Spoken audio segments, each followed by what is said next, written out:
তৃণমূলের রাজ্যসভার সাংসদ মমতা ঠাকুরের অভিযোগ, তার সচিব সতম মোদক এবং আইনজীবী মুকুল বিশ্বাসকে মিথ্যে মামলায় ফাঁসানোর ষড়যন্ত্র করছে বনগাঁ পুলিশ জেলার পুলিশ সুপার দীনেশ কুমার। এসপির নির্দেশে বনগাঁ এবং রানাঘাট পুলিশ জেলার বিভিন্ন থানার ওসি আইসিরা ফোন করে বিভিন্নভাবে হুমকি দিচ্ছে বলে অভিযোগ সাংসদ মমতা ঠাকুরের। মমতা ঠাকুর নিজেই সাংসদ প্যাডে লিখিত অভিযোগ জানিয়েছেন মুখ্যমন্ত্রী মমতা বন্দ্যোপাধ্যায় সহ একাধিক পুলিশ কর্তাদের। চিঠিতে উল্লেখ করেছেন, চলতি মাসের 19 জুন তাঁর সচিব ও আইনজীবীকে ফোন করে এই হুমকি দেওয়া হয়। মুখ্যমন্ত্রীর পাশাপাশি স্বরাষ্ট্র সচিব, এডিজি আইনশৃঙ্খলা এবং রানাঘাট জেলা পুলিশকে চিঠি পাঠান মমতা ঠাকুর। স্বয়ং তৃণমূল সাংসদের পুলিশ সুপারের বিরুদ্ধে এমন অভিযোগে চাঞ্চল্য ছড়িয়েছে রাজনৈতিক মহলে। এ বিষয়ে সাংসদ মমতা ঠাকুরের আইনজীবী মুকুল বিশ্বাস জানান, বনগাঁ জেলা পুলিশের এসপি একাধিক কাজের মাধ্যমে তিনি প্রমাণ করেছেন যে বিজেপির এজেন্ট হয়ে তিনি কাজ করছেন। তিনি সব রকম বেআইনি কাজ এবং এখানকার যত রকমের অপকর্মের মদত দেন বলে স্থানীয়রা তার বিরুদ্ধে বরাবর অভিযোগ করে এসছেন। রাজ্য সরকারের তরফ থেকে সাংসদ বা অন্য কোনো কিছু তাকে কোনোদিনও কোনো সুপারিশ করলে তিনি সেগুলো মান্যতা দেননি বা সরাসরি উপেক্ষা করেছেন। এতটা অহংকার এবং অহম্বোধ তিনি দেখানোর সাহস বোধ করেছেন। এছাড়াও সাম্প্রতিককালে জাল শিডিউল কাস্ট সার্টিফিকেট নিয়ে এসডিওর অর্ডার থাকা সত্ত্বেও কোনো থানা, বনগাঁ থানা কিন্তু এফআইআর এখনো পর্যন্ত লঞ্চ করেনি। এসপির কাছে অল ইন্ডিয়া মতুয়া মহাসংঘের পক্ষ থেকে পুরো বিষয়টা জানানো হয়েছে, তাকে ডেপুটেশন দেওয়া হয়েছে, তার সঙ্গে সাক্ষাৎ করা হয়েছে। তারপরেও নিটফল জিরো, যে এসপির দায়িত্ব প্রোটেকশন দেওয়া, সাধারণ মানুষকে রক্ষা করা, সেখানে তিনি সাংসদের সেক্রেটারি এবং তার আইনজীবীকে মিথ্যা মামলায় ফাঁসানোর জন্যে ষড়যন্ত্র করছেন। এটা অতীব দুর্ভাগ্যজনক। আমরা ভীষণভাবে আশাবাদী যে মুখ্যমন্ত্রী এবং রাজীব কুমার ডিজিপি তিনি নিশ্চয়ই এসপির বিরুদ্ধে অতি দ্রুত এবং অতি কড়া ব্যবস্থা নেবেন।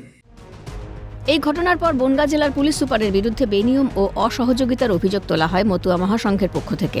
সারা ভারত মতুয়া মহাসংঘের বনগাঁ শাখার সভাপতি তথা তৃণমূল কাউন্সিলর প্রসেনজিৎ বিশ্বাসের দাবি, জাল এসসি সার্টিফিকেট নিয়ে কোনো পদক্ষেপ করেনি পুলিশ।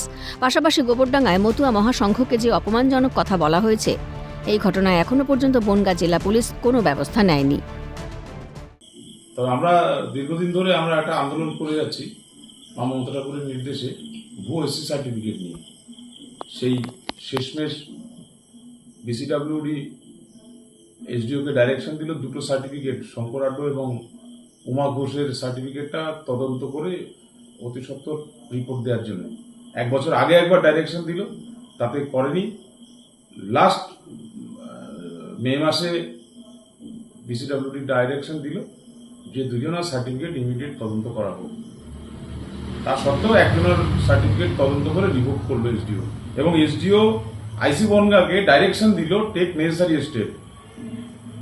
আজ পর্যন্ত 3 তারিখ থেকে আজকে প্রায় 20 দিন হয়ে গেল, এখনো পর্যন্ত আমরা কোনো এফআইআর নাম্বারটা পেলাম না।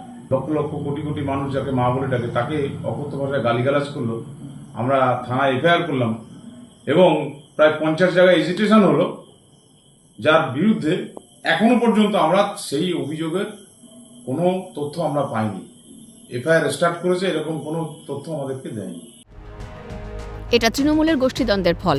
বনগাঁ জেলা বিজেপির সভাপতি দেবদাস মণ্ডল জানান, তৃণমূলের রাজ্যসভার সাংসদ তৃণমূল সরকারের এসপির বিরুদ্ধেই অভিযোগ আনছেন, তাহলে সাধারণ মানুষের অবস্থা আরও খারাপ। কমপ্লেন যে করছেন তিনি কে?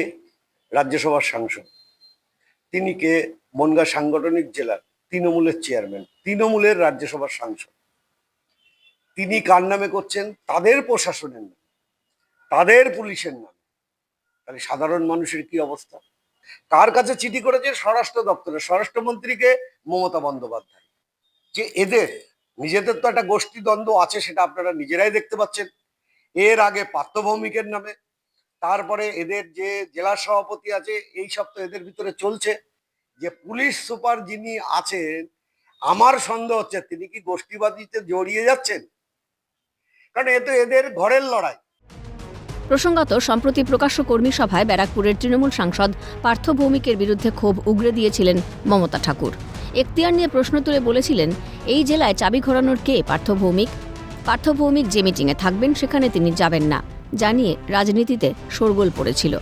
এবার খোদ পুলিশ প্রশাসনের বিরুদ্ধে ষড়যন্ত্রের অভিযোগ আনলেন রাজ্যসভার সাংসদ। ভোট 26-এ। তার আগে কোথাও কি প্রশ্নের মুখে পুলিশের ভূমিকা?